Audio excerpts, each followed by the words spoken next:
I have come to learn that the way we're measuring, traditionally, the way we measure agencies is wrong.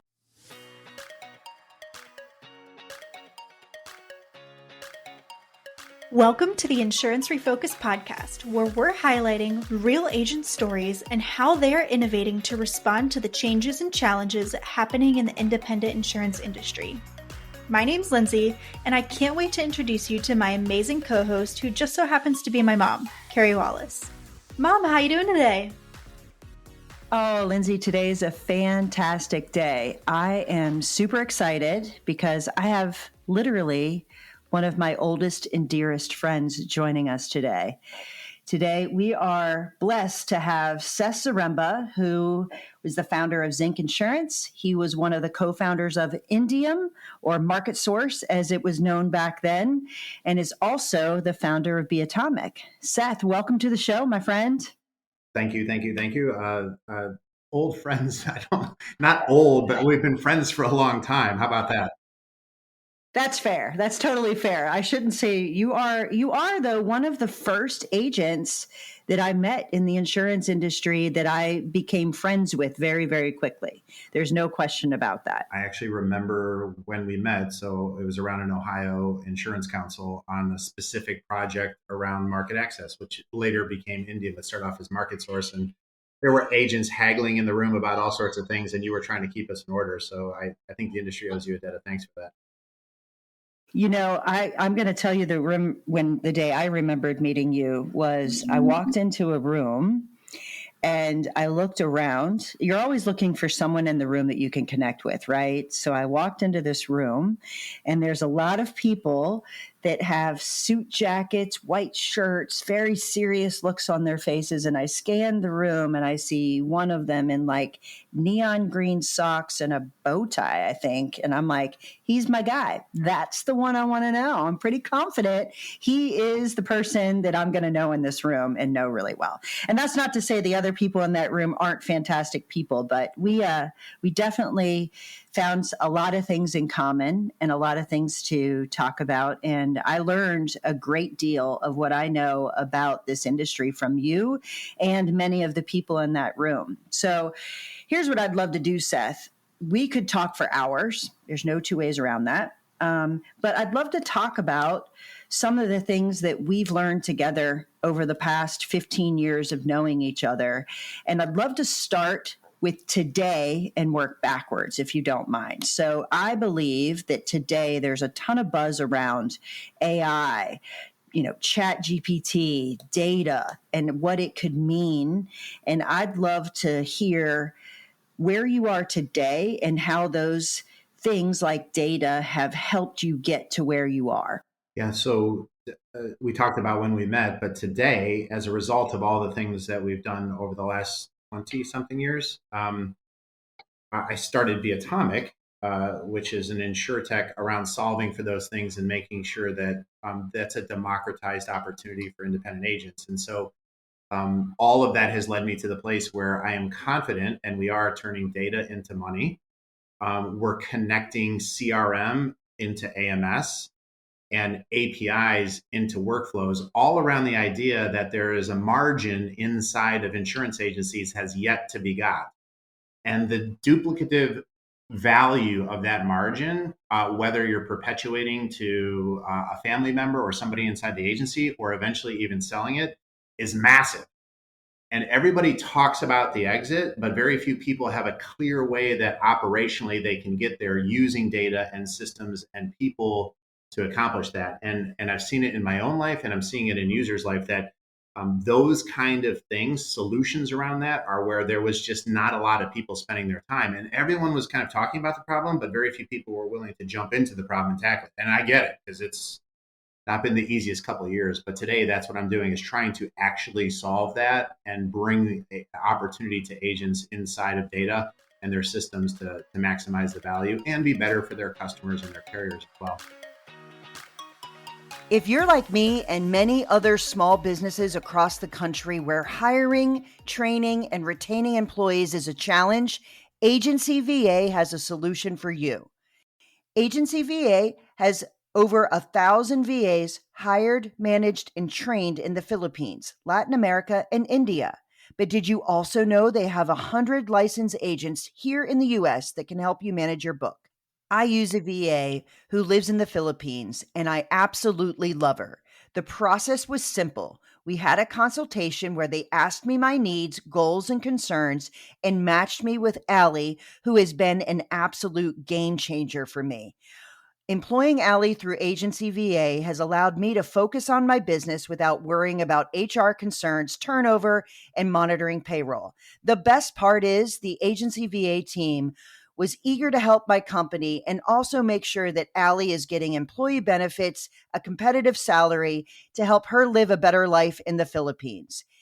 If this is something that you are struggling with inside your agency, please visit agencyva.com/insurance refocused and set up a time to talk to them about your hiring needs.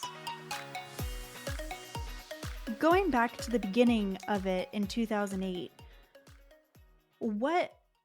give us an idea of what Zinc looked like in the early years, especially from a staffing and structure standpoint. So Zinc was a project at the Ohio PIA, and it was an agency of the future project. So back in 2007, market access was a challenge, technology was really emerging, and everyone knew it was going to be a thing, but no existing agency wanted to jump off of that bridge, Lindsay.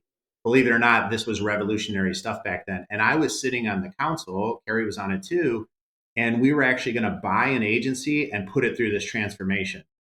And that didn't work out for a lot of reasons. But at the end of the day, I had been listening to this conversation about the agency of the future, all the things that we should be thinking about doing and trying, and I was hearing business opportunities.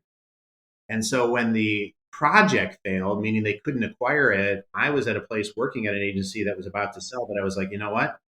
Why don't I start the agency of the future? Why don't we take all of these things and put it into practice? If the association will help me get off the ground in terms of help me form a corporation and do all those things, I will put myself through all of these disciplines and cycles and technologies and give a white paper at the end of it. God help us if that thing is still out there.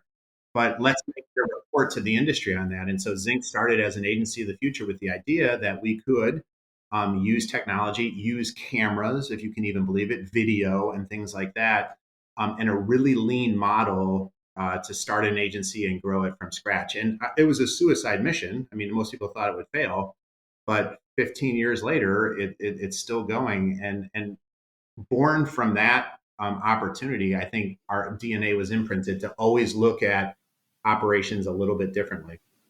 So you bought an agency and then you basically revamped that agency to build some tech in, some different thought processes into that agency from scratch, correct? Almost correct. I didn't buy it. I just started from zero. So Okay. I opened up a piece of paper. I had a janitor's closet downtown Cleveland. And on the way downtown to my first day, Cleveland Clinic was throwing away a filing cabinet. So I grabbed that, threw it in my van.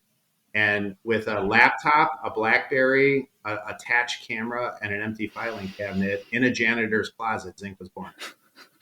Yeah. So tell me, there's lots of scratch agencies that'll be listening to this. So we all know that scratch agencies today oftentimes come with a ton of experience. You came with experience because you had worked in an agency. And so you brought some of that experience in your scratch agency.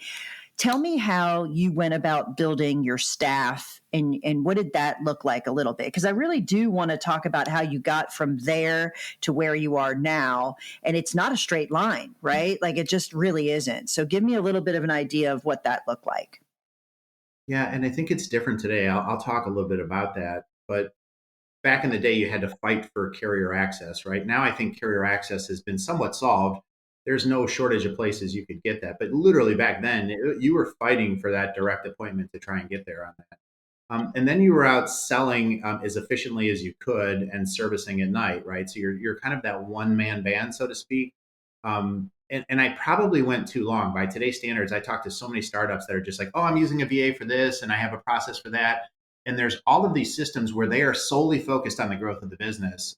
The only thing I didn't do was accounting and bookkeeping. But got up in the morning, did all my service work, sold all day, and then did an endorsement and emails at night. And as I look at our growth chart, and I'll share it with you, we went 4 years before we made our first hire. So I was outsourcing. I was using service centers. But I probably, in today's marketplace, I would have hired a VA. I would have focused solely on the sales effort. I would have outsourced my service at a much more efficient rate and better quality than I could have done myself and scaled faster. And so I think the startup agent of today has opportunities that just weren't present at that time. But I think the same principle that is there, which is to focus on the growth of the business, that's where the value is. And then to aggregate together, whether through market access or through third party services, a lean, mean approach to that. And I think COVID has only accelerated the idea that you don't need physical presence. You don't need some of these traditional expenses inside of an agency so that you can focus on the growth mechanisms, which could be sales, it could be marketing, it could be acquisition, or some combination thereof. So from that, how did Indium, or what is now Indium, but started as Market Source, how did that happen at the same time? Like, how did that fit in the timeline of starting Neon? Well, many things, always with me. Um, but but that was an industry problem that the association was trying to solve, and they needed volunteers to do that. And so we literally drove around the state of Ohio and raised $975,000, $15,000 at a time, sitting at hotels and cities saying, hey, if you're an agent and you want to build the future, we'll do it together. Out of that, though, I began to operate along with those volunteers, the market access provider, which have now become aggregators and things like that. And all the while, I'm thinking like, okay, this could be a way that an agency starts. And so fast forward to 2007, 2008, the Agency of the Future project, I was like, wait a minute, I know we all agree what the future looks like. They need a guinea pig to go out and try and do it. Market access provider is open. I could get access to somebody like a Safeco on personal lines. And with one direct appointment, I could probably start something. And so I learned everything about download processing business through that and figuring out how agents could scale market access. I was working with the association on the Agency of the Future model. And by 2007, 2008, all they needed was a guinea pig that was either smart or dumb enough to try it. And so putting those three things together, the experience, the relationships, and the markets, that's really what launched Zinc. And then it's just on Monday morning, there's nobody there to help you. You just have to do everything else from there. So but those three ingredients were kind of important to get off the ground. Now, like I said, those are all products and services that any agent starting up has 15 choices for all of them, which makes it kind of different and unique. Hey guys, if you're looking to improve your bottom line, allow your team to operate efficiently, and really improve that customer retention, I believe you should check out Ascend. Ascend is the all-in-one insurance payment solution. They are focused on streamlining your invoicing, premium financing, accounting, and they'll even make your carrier payables for you. They are taking agency bill and making it as easy as direct bill. That is a game changer. They integrate with all of the major AMS players, and here's the best part. It's free. There is no subscription, no cost to you. They allow your customers to pay how they want. If you are interested in improving your efficiency, go visit ascend.com/insurance refocused and let them know that we sent you. So, then we fast forward and I found myself in a room with a whiteboard, lots of different markers where we're actually mapping out what this future could look like. And honestly, Seth, there's a lot of people that use words and terms that I think you've influenced, to be quite honest. Like there's lots of people are talking about it now, but I'm talking about 2012, 2013, 2014, where you and I sat back in a room where we actually wrote a lot of the first business plan that was Neon at the time and became Be Atomic, right? So talk to me about the vision there and then how it influenced Zinc to get you where you are today. Funny note on that, I have pictures of those whiteboards, believe it or not. I know, yeah. But yeah, so if you think about that unique role I was sitting in at that time, I'm running an independent agency. I'm working with an association to try and understand what the needs of an agents are. And I'm helping build an aggregator where this process is all moving on that. And so it's a pretty unique perspective. Like that's a viewpoint that many agents just don't ever get. Like I'm getting taught by people at association with consulting and things like that. I'm running an agency, so I'm looking at all the inefficiencies and the things that are happening in there. And then I'm watching carriers appoint these new aggregator models, and I'm watching how business doesn't flow through that. And in my mind, just with my background, you're starting to think, well, that's broken, that's broken, that's broken. Like, wait a minute, none of this goes together. Agents are going to bear the cost, the expense, and the heartache of doing all of this. And I guess what dawned on me most at that moment is nobody's going to solve it. So the customer wasn't going to solve it because they're just going to do whatever's on their phone increasingly.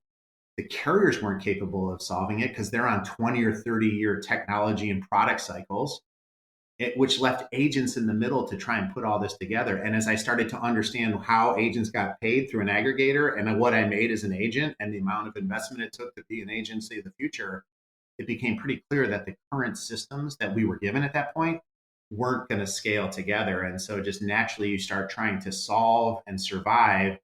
And with your help and a couple of others, we started talking about like, okay, well, let's throw everything out. If we started today, what would it look like? And that really became the ideas and the principles of Neon, which was that the infrastructure that we need to run has never been built. And that most of us had been told the wrong thing. We were told that you buy an agency management system and it would manage your agency. Come to find out that an agency management system is very important, but it won't manage or necessarily scale or build an agency on its own. It's going to take an operator to do that. And so how do we solve that from a technology standpoint? I'd solved agency, I'd solved market access. The association had helped us solve kind of identifying the issues, but that hanging thing out there was this big hole in the infrastructure that agencies just didn't have. So here's the disconnect though, Seth, because if I'm an average agency owner listening to this, they're thinking, I hear these words like API, connectivity, all these things. And, I've even seen people write, if an API was built tomorrow, how does it change your life the next day? Like, what are you going to come in to your agency and do differently? And for you, it does mean something because you've built this, you've worked on the infrastructure, you've done this. Talk to me about that a little bit, and then how some of these things changed Zinc from the way that it was to the way that it could be.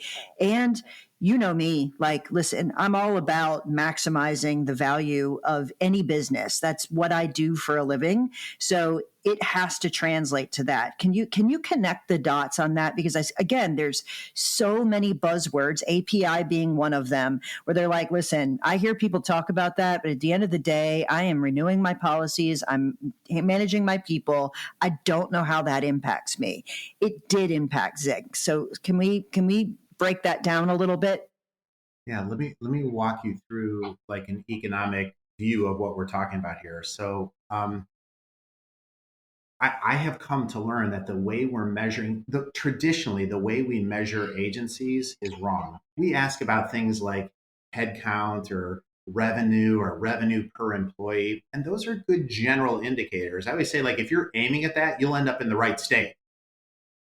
But being in Cleveland when you were trying to get to Columbus is not necessarily a victory. You're in Ohio, but good news, you're about 2.5 hours away, right? And so what I began to see is that an agency is really best measured by its smallest unit increment, which to me, I now have affectionately called the transaction. An agency is an aggregation of the things they do and the cost associated with it. So for instance, let's take add remove driver. That's happening thousands of times inside of your agency. And by understanding what you're doing, how many times it's happening, and what your costs are on that, you can begin to see exactly where you're making and losing money in your agency, and then can identify people, process, or technology to solve for it, as opposed to just saying, hey, I'm going to buy something that's going to solve my problems. So for instance, inside Neon, I can see all the transactions that are happening by type and the cost. So the average agency pays $26.90 per transaction. Now that's average, right? Some are going to be more, some are going to be less. Depends on what state you're in, line of business, and all that. But on average, across millions of transactions inside of Neon, it's $26.90. Zinc is running at $19.70 on average.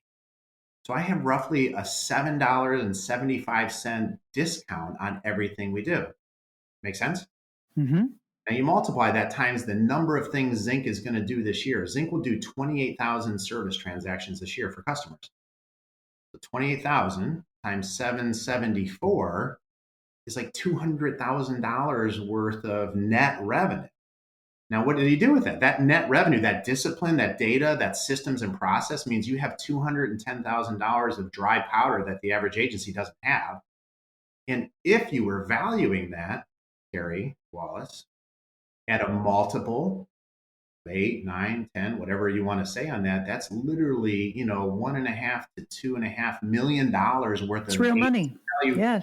that you've created. And so what I would demonstrate through that set of economics is understanding what's going on in your agency, data, using systems to be able to improve and optimize it, technology, and then training the right people to operate it and create value inside of it has not only a benefit to your customer, but it has a massive impact on your agency margins and ultimately the value of your business. And let's just face it, these things are valuable assets now and going forward. And so when you sit down with somebody, what's the value of my agency? It's like, well, talk to Carey.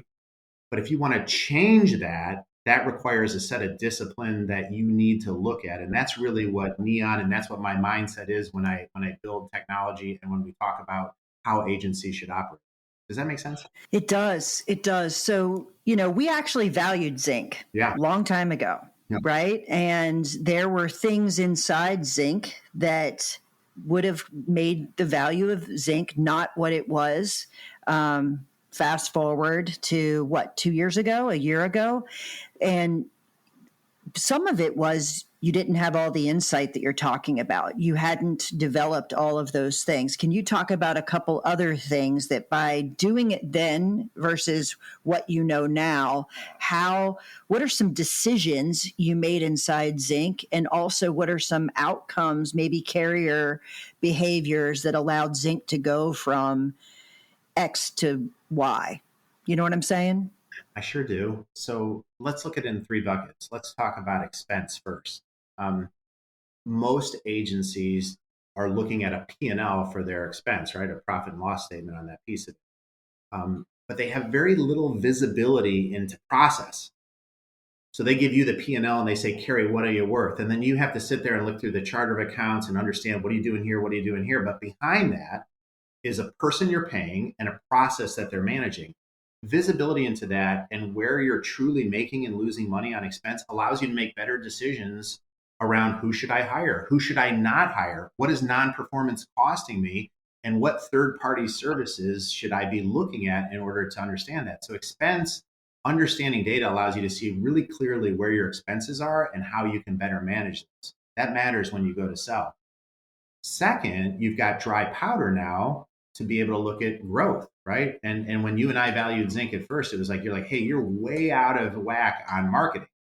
And I'm like, yeah, I know. We're trying stuff, we're doing stuff, and 80% of marketing doesn't work, Carey, but the 20% that does is very valuable to what we're doing. And so, but through valuation, we were able to look at it and say, like, okay, how could we market better and create more value? And value might be spending the same, but getting better results on it. Or it might be reducing types of marketing to get the same results. But either way, that helped us look at those growth incentives. And then the third thing was smart use and efficient use of technology, right? And so affectionately, agents refer to it as the shiny object syndrome. I'm sure when you value agencies, it's like, hey, you have 3 people, but 30 technologies. Can you walk me through that? It's like, well, I was at that convention, I bought that. I bought this off a website. Some insurance expert talked about that, so I bought that too. And the questions are you using it? Is it driving value? What was the implementation like? And so by getting evaluation, we were able to look at the areas that we were kind of weak in.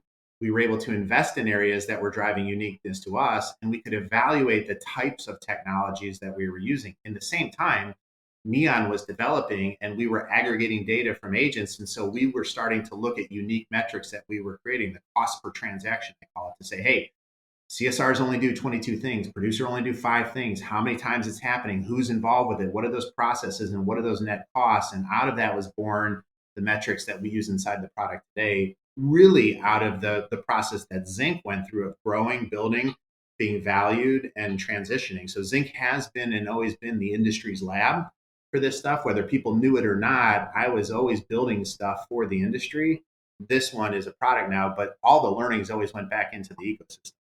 So, Seth, if I'm listening to this and I'm an agent that says, you know what, I want to do this, like I want my data to work for me, but honestly, I don't know what my cost per transaction is. I don't know. Like I barely know what my cost per customer is. In fact, I might not even have a really good handle on what my retention is, given the fact that I'm using an AMS system. I use download. There's all kinds of challenges with that. There's a lot of different challenges with the systems that I have. How do I step into this? Like you've been doing this for a super long time. What advice would you give to someone? Where should I focus and how would I step into it? Because this is a cultural change. This is not an overnight journey for anyone. And I don't want anyone listening to this to think that it's an overnight journey, because Zinc in the beginning versus Zinc when I did evaluation and Zinc where it is today are very different organizations. There's no two ways around it. So what advice would you give to an agent that's listening and saying, yes, I want that. How do I start? Stop buying stuff. Stop trying stuff. This is the ideal moment for an agent to slow down. If you want to go fast nowadays, go slow first. We've been on this, the industry has pumped speed and adoption to agents for the last 5 to 7 years. Heck, I even think I was part of that on some level. I apologize if I've hurt anyone in the process, but it was just technology, adoption, conference, do this, you're not this. And it's just like, and we have cooked into the mentality of an agent that if they're not buying a technology today, then boy, you are 10 years behind your industry. And if you're not pumping out this today, you're behind. And I would just say enough. Stop. These are simple businesses, but they're difficult. Customer service is difficult. Technology is difficult. Legacy partnerships that drive products are difficult, and customers are ever changing. Now more than ever, I encourage the average agent to just stop, evaluate where you're at, and start with the basics, which to me is always data. Stop making decisions on emotions. Stop making decisions on marketing. Data. That could be talking to someone like you, Agency Focus. It could be like just, hey, show me where I'm at. It could be a data product like we offer, Neon Analytics. Bring your data in and we can start benchmarking. It's super cheap, super affordable, but let's just start looking at the data. The data will start to talk to you. If you stop talking and start listening to the business, and if you slow down and start fundamentally looking at the business from a data standpoint, it'll start to talk to you and it'll tell you, hey, service over here is struggling, or line of business is struggling, or carrier relationship is struggling, or systems and processes are weak and behind. And as it's talking to you, you can start listening to it. Now with data and with insights into it, now you can start to adopt slowly. And it's, to your point, it is not an overnight change. Okay, let's make a change in this service model over here. Let's move from this carrier to this carrier. And now let's bring in a particular technology or system or process that allows us to do it. And by going slow, I swear you will go fast. And I just think it's time for us to just pause for a minute and quit buying stuff and adopting stuff and just look at truly what is going on in our business and how we can build off of it. You know, it's funny. I agree with you 100%. And honestly, Chris Klein's voice was ringing in my ear because he actually speaks on the slow down to speed up kind of concept. But I agree with you. And I also think when you listen to people who have made the journey, don't expect yourself to be at the end of the journey. Like you're not going to start with what is my cost per transaction. You're going to start with what are the areas that are a pain point inside my agency? What are we strong at?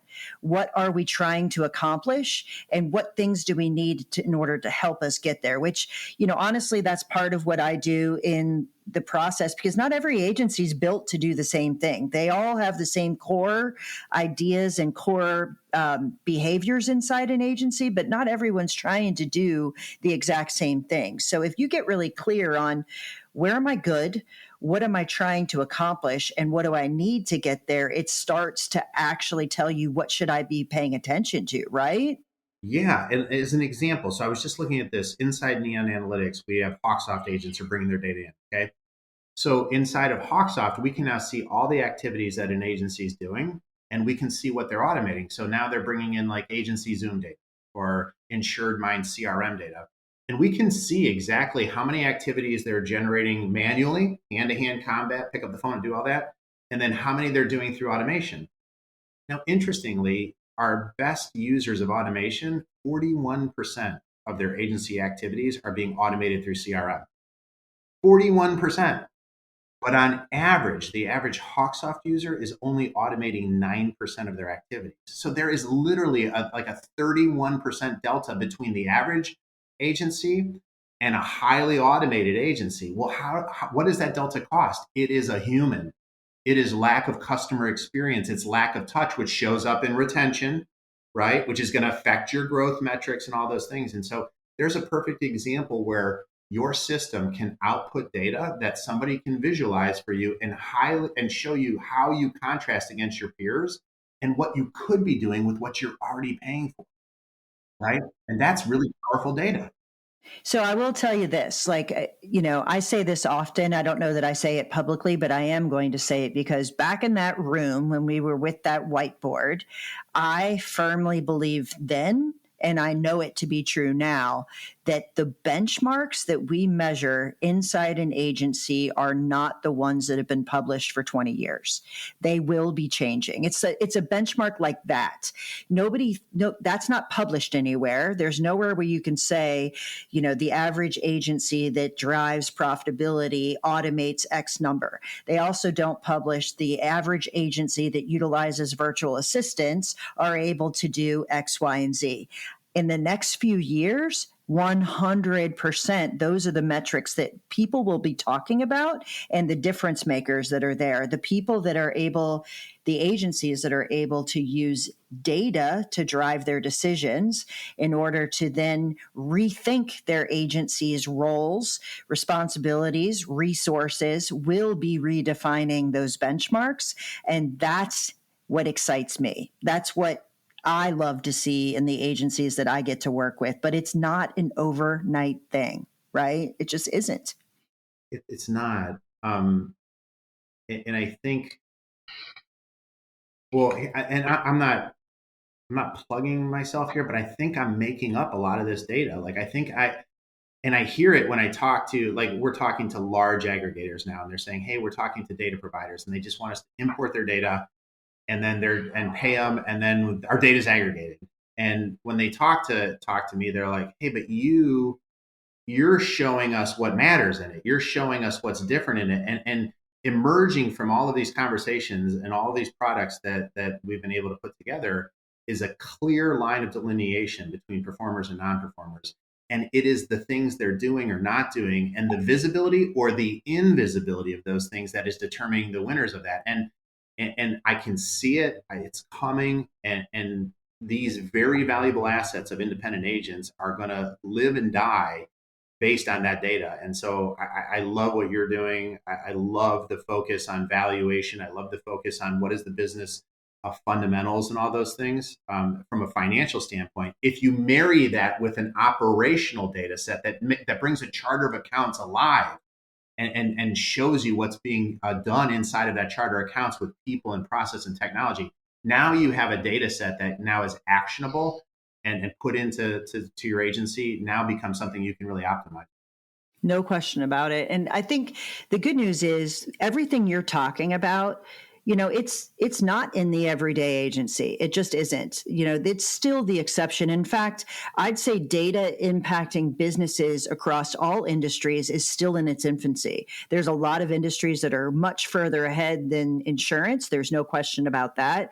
But there's statistics out there to say that lots of large industries that have data strategies and are putting a ton of money behind it are still not able to see the total impact because it's tough to get people to adopt things. It's tough to get people to see the purpose.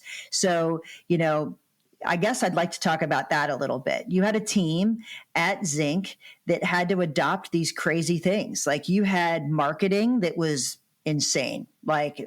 Trust me, I looked at it and said, Seth, I believe that you're spending about 10 times what the average agency is in marketing a long time ago. And you had to get your team to understand why that was important and to really get behind not only that, but I'm also going to build an infrastructure for a technology that you may not fully understand. Talk to me about how you led your team through that process.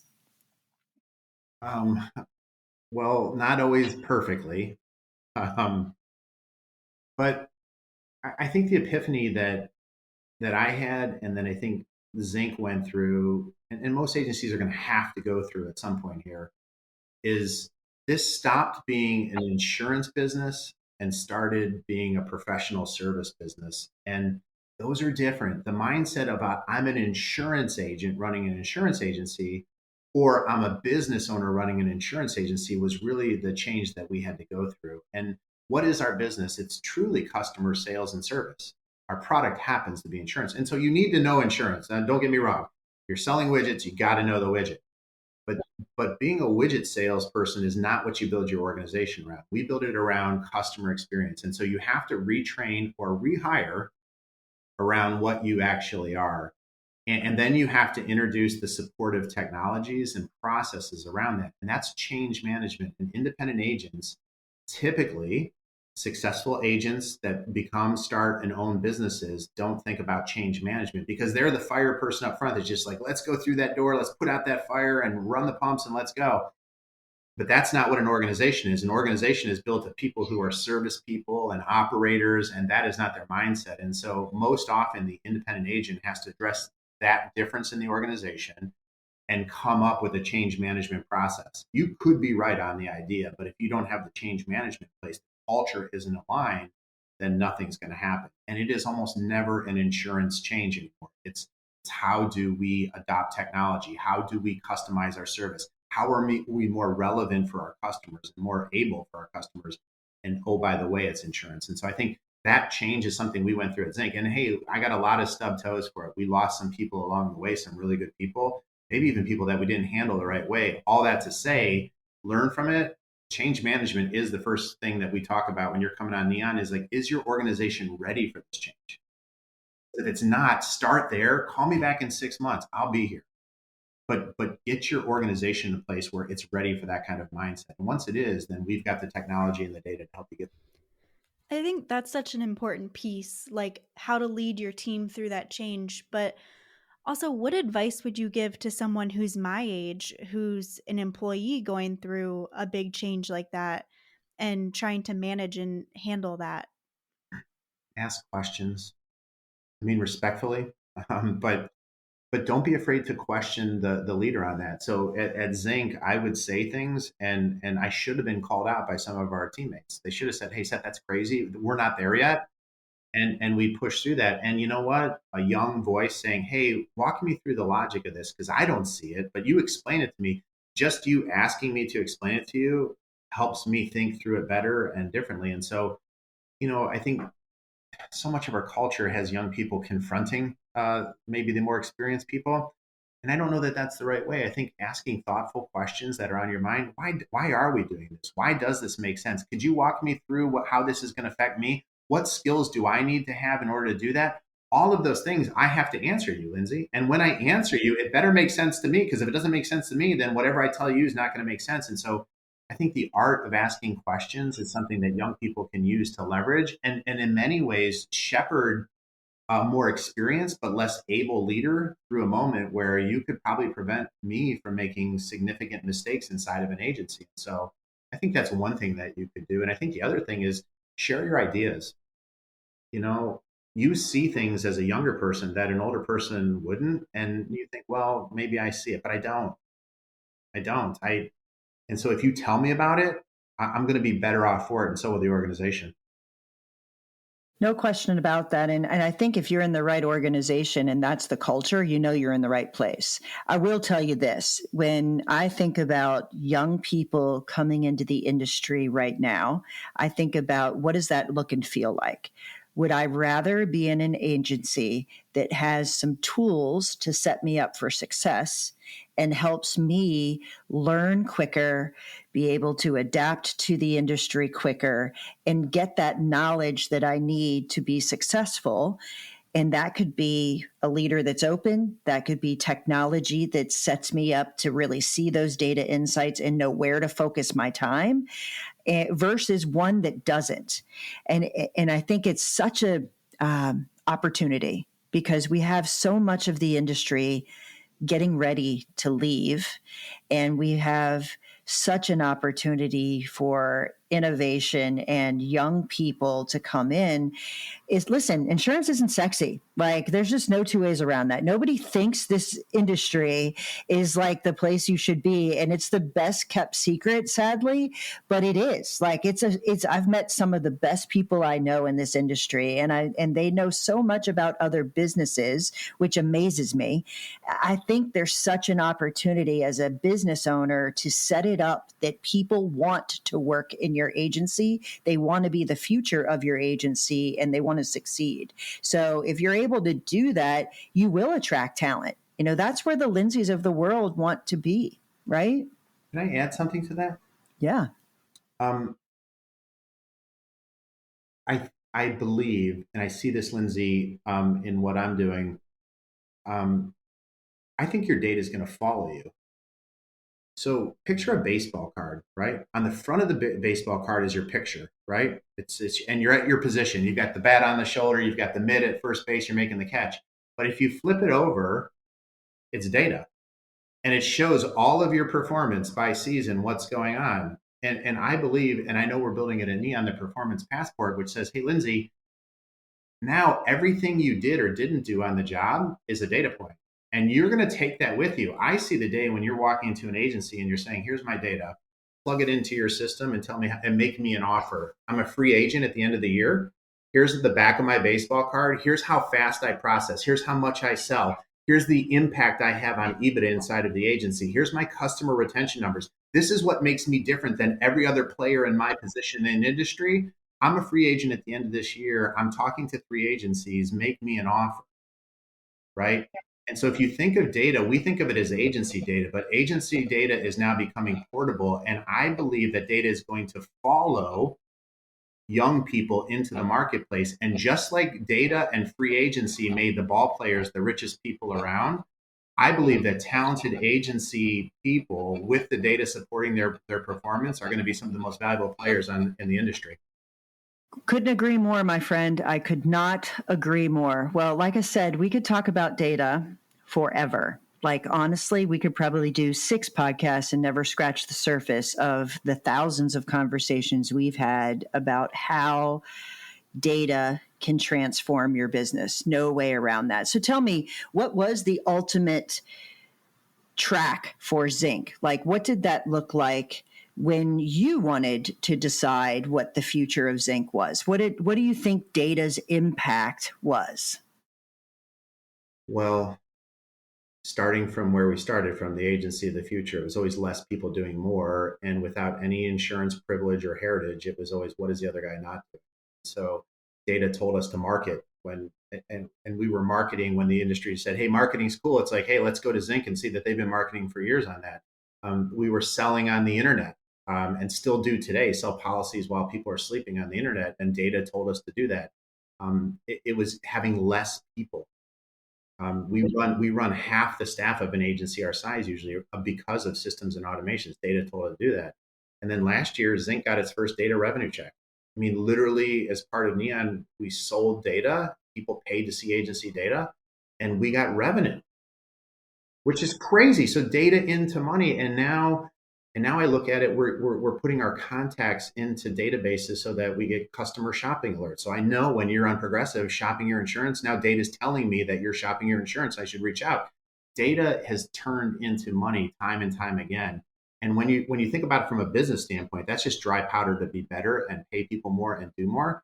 But when you're talking about perpetuation or exit, that's your life savings. And so investing in it in your people, process, and technology, you will get a tenfold return when it's time for you to hang it up. I like to think about it as it's not a lifestyle at that point, it's generational money that could be life-changing for agencies. It really is. And listen, I love this industry. I absolutely love what independent agents do for their customers, for their communities, for us as a whole. I believe it's an incredibly noble industry. It's also an area that I think has made more people millionaires than ever. I can't think of another place, right? I just can't. And if you do it right, it's like generational money. It's incredible. And that's not the reason, but it's an asset that you can't ignore. It's why private equity's here and they're not going anywhere. It's an incredible place to be. So I appreciate you spending time with us today, Seth. And I want anyone who listened to this and they want to know more about how to go through this journey, how can they reach out to you? How can they find you? So don't hit me on social because I don't do it anymore. It just sucked the life out of me. But just send me a note, seth@beatomic.com. If I go on, it's on LinkedIn and it's only when people make me post. But you can message me through LinkedIn and Seth Zaremba, but just shoot me an email, seth@beatomic.com. And I would be happy to have this conversation and show you what I'm doing and show you what I think the industry needs to be doing and just also helping out. It's funny. This morning, a local agency found out that I actually live in Cleveland. So they had been following what we're doing. And they're like, hey, we live 20 minutes. Can we come in this morning? And they're building an Erie agency from scratch. And they just want to know how to get a carrier appointment. And I love that kind of stuff. So if very worse, just stop by Cleveland and stop in for a cup of coffee too. Absolutely. Well, I got to tell you, my friend, I appreciate everything that you've done for me, helped me learn about this industry in a completely different way. You've helped me see things I wouldn't have seen otherwise, and you have been an incredible mentor and friend. So I urge anyone, if you want to talk to someone who gets this and gets the future, Seth is your guy. So anyway, but thank you for joining both of us. I appreciate you coming on. Thank you. I've watched you go through everything over the course of your career and see what you're doing with agents. I mean, I've watched you go through everything. And I'm really proud of the work you're doing because you have taken all of the same things that I had exposure to, and I've taken it into technology and practice, and you've taken it into consulting and helping agencies. And I feel like I'm super proud of the work you're doing. And all the things you just said about me, I would say about you. I've learned so much working with you. When I look at Be Atomic's business plan, it's like you and I wrote that together. And I'm pleased to be your friend and a colleague. And Lindsay, you're really lucky to have Carey Wallace in your life. Oh, don't I know it? Don't I know it? Anyway, all right. We will talk again soon, my friend. And I guess I'll see you in Utah, right? Yeah, I'll see you in a couple weeks in Utah. Take care. All right. Thanks so much for tuning in to the Insurance Refocused podcast. If you enjoyed the episode, please be sure to hit subscribe and leave us a review so you'll never miss us. Want to learn more about how Agency Focus can help you grow your agency? Head to agency-focus.com or email Carey directly at carey@agency-focus.com. If you need to get in touch with me, feel free to shoot me an email at lindsay@agency-focus.com. Thanks so much for tuning in. We'll see you next week.